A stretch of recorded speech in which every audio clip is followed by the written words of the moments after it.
Hello, beautiful souls. I'm so happy to have you here, and I'm so happy to be here with you. Today, I want to talk to you about something that I think many of us kind of struggle with or battle with on a daily basis, but we may not be verbalizing it or have the words to truly describe what we're feeling or what we're wondering about. So today, I want to dive into that with you using my own personal story and experiences as the basis for our conversation. Let's get started. So, I want you to first think about this statement and how it makes you feel in your body and be honest with yourself. If it feels uncomfortable, that's okay, but be completely honest with yourself with how this statement makes you feel. There is more than one way. There are multiple avenues to growth and expansion, and there is not one highest timeline.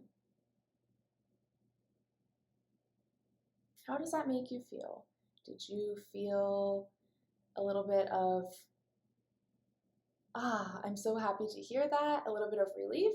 Or did you maybe feel like, no, that's not right. I'm on my highest path, or I will be on my highest path, and there has to be that one way. Or maybe you're somewhere in between and you don't really know. That's okay. But often, as we progress on our journey, we're looking for an answer. I know for me, when I was just navigating and recently, the beginning of my spiritual awakening, I guess, I was really looking for an answer, looking for someone to still tell me what was in my highest alignment. I had made that decision to exit the traditional path, and I no longer wanted to live by the societal checklist where I was doing what society told me was right or on track for my age or my phase of life, but at the same time, it was uncomfortable for me to totally let go of the idea that there wasn't a right way. I still wanted someone to assist me, to guide me, to show me where my highest path was, and to kind of give me the steps. Although I was very much aware that I wanted to exit the societal checklist, it was hard to completely let go of that framework where you know what is right and what is wrong, or what is best and what is not so good. So it's okay if you're there, is basically what I'm trying to say. If you still feel like you're looking for the right teacher, the right mentor, the right practice, the right modality for you, we have all been there. We've all been on that search for our highest timeline. But sometimes when we meet a person or a teacher or a movement or a practice or a way of existing that feels right, that feels really exciting, and then we see the transformation that it brings into our life, we hold on to that one thing so tightly, and we ride a fine line between that thing being our teacher or our mentor or our foundational practice to it becoming our savior. And this is what I really want to touch on today. We live in a culture where we have been conditioned to always look for a savior, whether it be in religion, waiting for someone to come back and save us and erase all of our negative karma or our sin, whether it be in politics, we're waiting for someone to come along and save our country, or to save our nation, to save our world. We feel more comfortable looking for a savior, looking for someone outside of ourselves to come and give us the answers or come and do the hard things that we don't feel capable of doing. And so when we run into or when we come across a really exciting movement or a really exciting practice or a really exciting teacher or mentor that really lights us up and feels resonant with our soul, we have to be careful not to go over that fine line, like I said, and start to view whatever that is that you're really appreciating, that you're really excited about, as a savior. Because when we put so much of our trust and our power in an external force, we begin to lose ourselves, whether we realize it or not. We may think, oh, this is so much better than my life has ever been. I am learning and growing more than I ever have. And yes, that can still very much be true.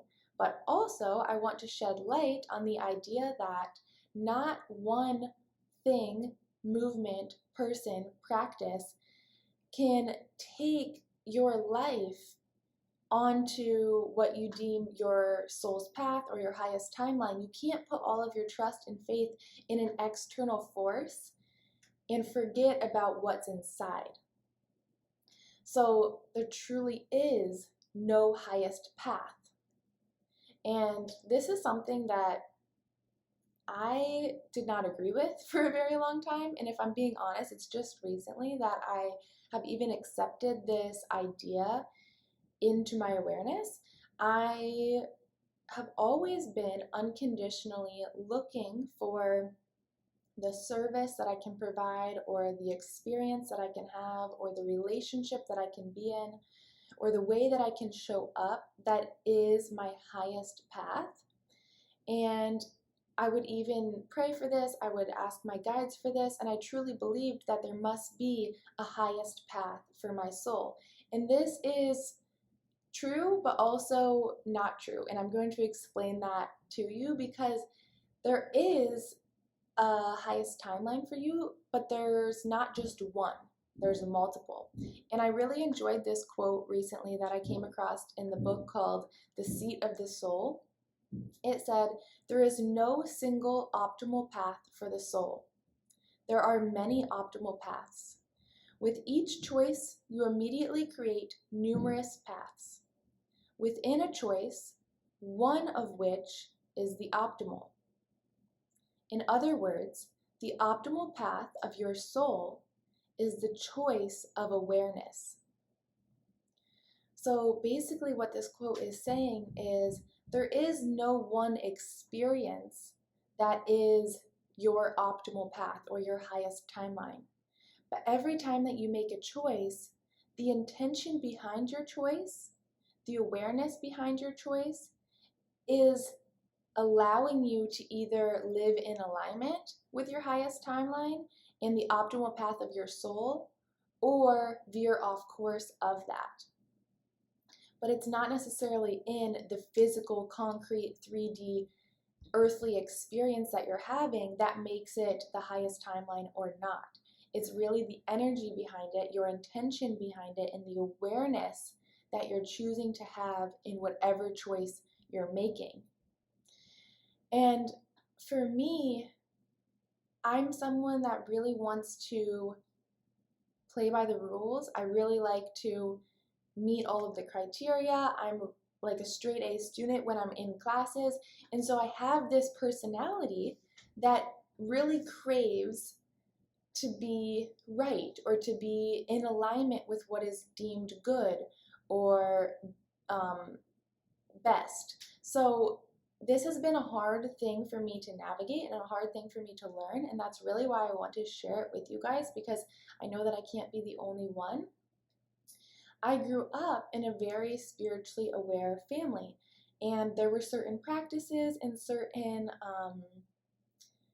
modalities or gifts and things that I was given to assist me on my spiritual path. And these are things that I am forever grateful for. But when I was a child and I was just trying to understand where I was and what was right, I was taking those gifts, I was taking those practices or those modalities and trying to observe and understand, if I do this, does that mean that I reach whatever the goal is? Does that mean that if I stay on this path, if I continue to practice this one thing, if I continue to use this one tool, that I will reach enlightenment, or that I will get back to heaven and receive a gold star? Like, I didn't quite understand that this was just one of many tools. I really perceived it and believed through what I was picking up and observing as a child that this one thing was the only thing, that this one thing was the only way. And so I had to navigate that coming out of my childhood and into my young adult years and being exposed to many more tools and teachings and opportunities. I was still trying to navigate, okay, if I go this way and integrate that into my practice with my original foundation, does that make me a bad person because I'm not focused on this foundation any longer? And this was a long journey for me, and it has progressed, and it's kind of been like layers of an onion where I understand and have more awareness the more that I continue to journey forward. But the beautiful thing about this particular example is that the original gifts, the original tools and practices that I was given were my foundational base to build on. So if you're in an experience right now where you have really deeply rooted and concrete like tools or practices that you know have benefited you and you know that you continue to grow with, and you're afraid of veering off that path to explore anything else, I share my example with you to say it's not one or the other. It's not like you have to pick something new or stick with the tried and true. You can integrate more modalities, more practices, more gifts into your existence and allow them to build on each other, allow them to intertwine, allow them to help you raise higher and higher and higher. Because you can think about this analogy. If you were a tree and you were growing up out of the earth and you were growing higher and higher and higher and higher, but you just had this one branch so far. You're just growing straight up, straight up, straight up, straight up. And there's the opportunity for you to have more branches coming off of your trunk. But you know how to grow in alignment with this trunk, with this base that you already have. So a part of you is nervous to venture out, to venture off of that original core, sturdy foundation, and you feel more comfortable just growing straight up. Let's say you do that. You just grow straight up for years and years and years and years. Well, now you're one single pillar, you're one single branch. And when a windstorm comes along, you don't have a lot of other angles or a lot of other parts of you to withstand that wind. You're just one little branch. Whereas if you look at other trees, they have many branches growing up, many in going in many different directions. So they have a lot more width, they have a lot more volume, they take up a lot more space, and that allows them to be more sturdy. That allows them to withstand more because they have a lot of different aspects and facets to them. Whereas if you're just growing in one single path, you're a little bit more flimsy, you're a little bit more susceptible to being blown over by that wind, because if this one branch is broken, you have nothing. Whereas if you're a more big, multifaceted, many-branch tree and one of your branches gets broken, that's okay. You still have many other limbs. You still have many other branches that are growing up, that are reaching up to source, to whatever you are growing towards. But why would you want to be this one branch that can be broken in one instant when you could have many branches, when you could have many facets, when you could have many dimensions of yourself that allow you to experience a brighter, bigger, more sturdy world? So that's kind of the place I came to as I was navigating my journey. I realized these are still amazing gifts that I have been given in my birth family, in my upbringing, but I also want to incorporate more. I also want to grow in other directions and allow myself to expand off of this sturdy foundation. And when I started doing that, I started obviously meeting a lot more people, hearing a lot more perspectives, and I started unlocking other parts within myself that no one had ever shined light on, that I had never been kind of exposed to. So if you're never exposed to anything except for the one thing that you view as right, as best, as all encompassing, then there's many areas that are never going to be lit up within you, because this flashlight only has the potential to light up its particular scope, its width.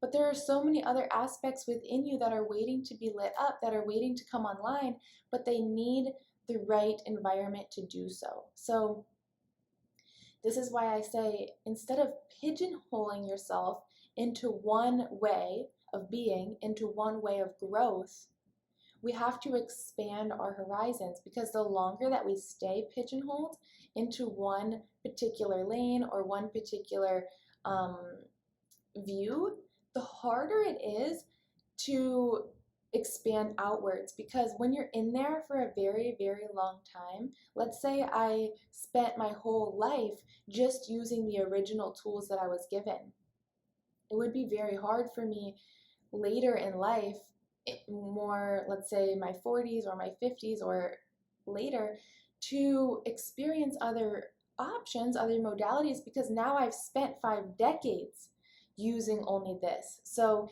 it's hard to even have any awareness of where difference or where other options are, because you can only see what's been in front of you.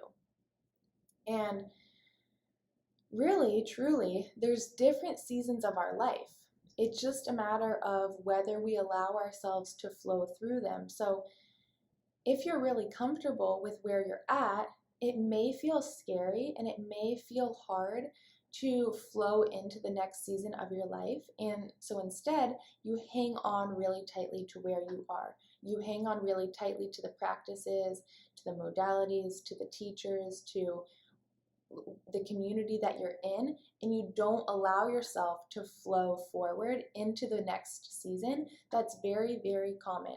This can really appear in many ways, whether that be your spiritual evolution and journey, as I'm mainly referring to, or it could be your career, or it could be a relationship. It could show up in many different ways where the universe sort of nudges you that, okay, this season of life is over, it's time to move forward, but you're too afraid to move forward, so you hang on really tightly to something that no longer fully resonates, but you're comfortable with. And that reminds me of another quote that I saw earlier this week that said, if your mission is your life, which if you're here in this space, I'm assuming it is, because this is all about authentically empowered living.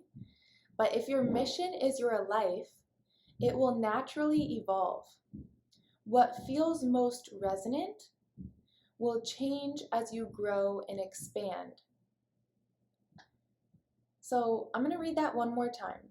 If your mission is your life, it will naturally evolve. What feels most resonant will change as you grow and expand. Again, how does that make you feel inside? And it's okay, no matter what you're feeling, but that will kind of give you a clue as to if you're hanging on to something that no longer serves you. Your body is aware of that, and you may be feeling that in your body, and maybe your mind just hasn't allowed you to fully acknowledge it yet. But this is also something that I've navigated. I've shared this before on my channel, but I was once in a relationship that had to end because our soul contract was up. Now, that was an instance where what feels most resonant will change as you grow and expand. Our relationship was no longer suited to be a healthy romantic relationship. That was no longer what felt most resonant. But it was hard for me to accept that because I still loved this guy as a person. But I had to let go of that relationship in order to continue growing and expanding. And really the whole message behind this story that I'm sharing is, it's not a bad thing when something no longer feels most resonant, or when you're growing and expanding in a direction that is different from where you're currently at. It's not a bad thing. And I think a lot of times we beat ourselves up. We're really hard on ourselves because we're in our heads wondering how our decision is going to impact or influence or make someone else feel. Now, yes, we're very compassionate beings in nature. We care a lot about others, but is it truly coming from a place of caring about that other person? Or are you tricking yourself and really you're afraid of how you will feel without that person? Whether this be a relationship, whether this be a job, whether this be a friendship.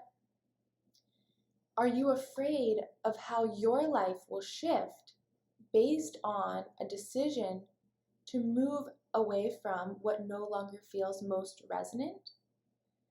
It's okay if you are. It's pretty normal actually in our society, but it doesn't mean that you shouldn't make that shift. And I think a lot of times when we hear the words, what doesn't feel most resonant, we think, oh, if it's not resonant, then it's no longer good for me. Oh, if it's not resonant, that it's no longer good, basically. And it may no longer be most resonant for you. It may no longer be most appropriate for where you're at on your journey, but it doesn't make this thing that you're walking away from any less than. You will always have within you the experiences that you gained from that person, from that opportunity, from that position, from that relationship. You carry with you everything that you've learned, everything that you've integrated and picked up from that particular experience. And it doesn't make that person or that place or that job bad or less than.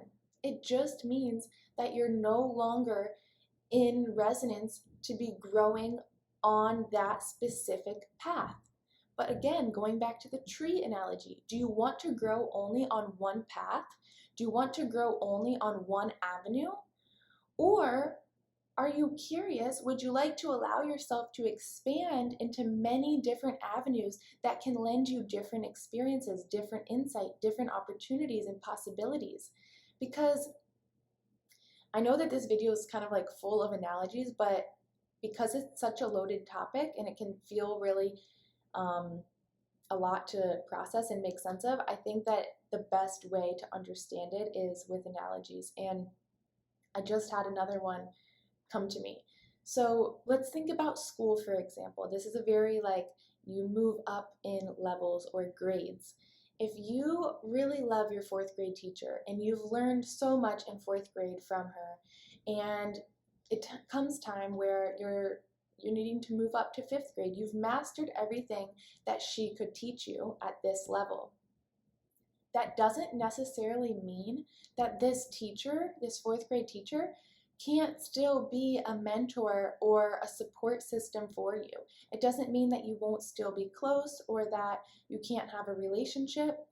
Moving up to fifth grade simply means that you're allowing yourself to learn from someone else. You're simply allowing yourself to experience what else this new layer, this new experience has in store for you. Whereas if you were to stay in fourth grade simply because you really have an amazing bond with your teacher, you would be limiting yourself in your trajectory to grow. You were put in fourth grade. You made it to fourth grade because you mastered everything that was in third grade. You got to fourth grade and your teacher had many opportunities for you to learn and grow at that level. Now, if you stay in fourth grade, you're taking up a seat in her classroom. And her classroom, let's say, only has 30 seats. If you continue to sit in that seat for another year or another year or another year, there's always going to be less seats available for those that are coming up from third grade, those that are ready to learn from this fourth grade teacher that you love so much.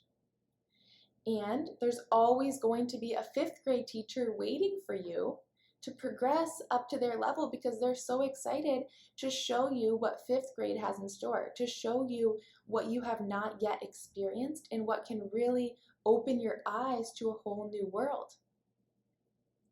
So when we put it in this perspective, it sounds so simple and it sounds so straightforward. Why would I want to limit my growth? Why would I want to stunt my growth just because I really love and appreciate all of the lessons or all of the teachings that I've already received? And so as I've navigated this, I've really come to a place of gratitude, to reverence and respect for all of my teachers, all of my mentors, all of the practices, modalities, and things that I have learned, while also truly loving and respecting myself for choosing to go through that hard transition of saying, I'm going to go in another direction.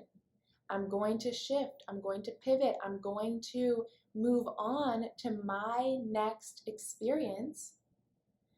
And that doesn't mean that I have to feel sad or have to feel regret for moving away from those practices, teachers, mentors that I love. In fact, many of them are serving as the sturdy foundation to assist me in climbing and reaching even higher. You can still use many of the practices. You can still use many of the modalities. You can still refer back to your teachers' past lessons and opportunities that they gave you to integrate that into where you are now. But don't let your love for these things stunt your growth. There are incredible experiences that await you behind every door, but if you never choose to open that next door, how will you ever know what else is in store, how much higher you can fly? And as we progress through those seasons, like I said before, your next mission or your next opportunity may not be as big and flashy as where you are now. That also does not make it less than.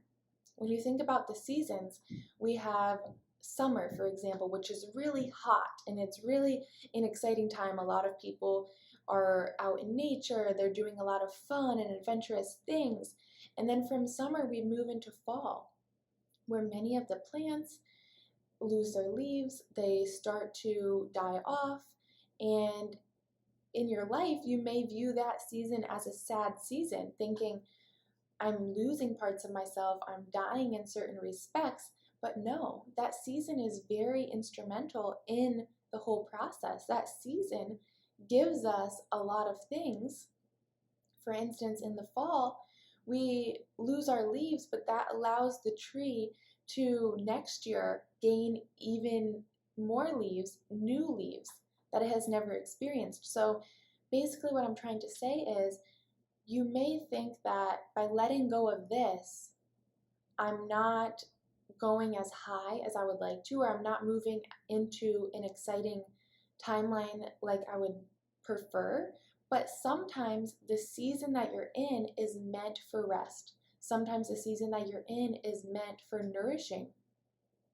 If you're familiar with the different doshas, which are the different energies that they talk about in Ayurveda, there is Vata, Pitta, and Kapha.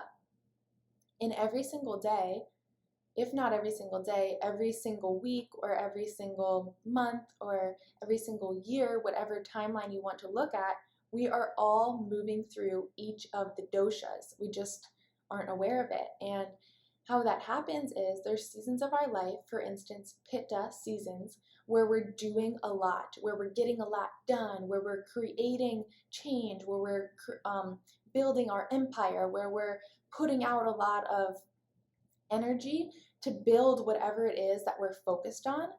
And I was just in one of those seasons not too long ago where I was really working on a project and I was fully invested. I was fully like in get it done mode. I was doing a lot of tasks and I was loving that energy of seeing this creation come to life. At the end of that project, I reached a point where my body was craving to just be quiet, to just be still. I felt like I couldn't do another single thing. I was exhausted physically, mentally, emotionally, and sometimes we push ourselves too far. And if I would have pushed myself too far, I would have hit burnout. But I was on that edge, and at that point, I had the internal knowing that I need to go into some solo time. I need to go into some introspection time. So I took a few months to go on a solo road trip and to really nurture myself, to journey inwards, to rest, to not have any tasks or to-dos pending over me. I needed that time to replenish myself. That was my kapha phase. Kapha is all about grounding, nurturing, resting. After that, I reached a point where I was like, okay, I am so ready to just like get moving again. And I entered a phase where I started doing a lot more journaling. I started doing a lot more vision boarding. I started doing a lot more intention setting. I started having these cool ideas. I started writing down my ideas. And this is very vata. This is very air energy. So up here where we're being very creative, we have a lot of intuition coming in. We have a lot of downloads coming in. We have a lot of dreaming happening. That's the vata stage, and that allows you to move back into pitta, because after you've done the dreaming, after you've gotten really excited about something again, you have the oomph to move into that pitta phase again, where you're getting things done, where you're putting in that work, where you're making things happen. But you have to move through the cycle, because like I said, if you, let's say, get stuck in the pitta for too long, you reach burnout. And when you reach burnout, you halt everything.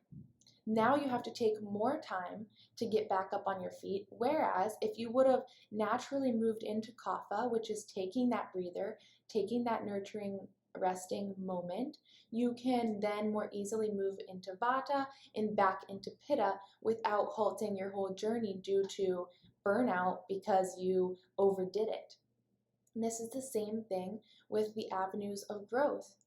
There's different phases of our life where we're learning in different ways. So don't judge your experience. Don't judge the ways that you're learning or growing at this time, because they may very well be different from what you were previously doing, because you're in a different phase or you're in a different energy of your cycle. And so this is just putting everything into perspective for you, that you know within when something else is meant to shift or to transpire. And the only thing stopping us is that fear. Fear of letting go of something that we love, fear of letting others down, fear of, if I move on to this, then this old thing must be bad or wrong or not right. And none of that has to be.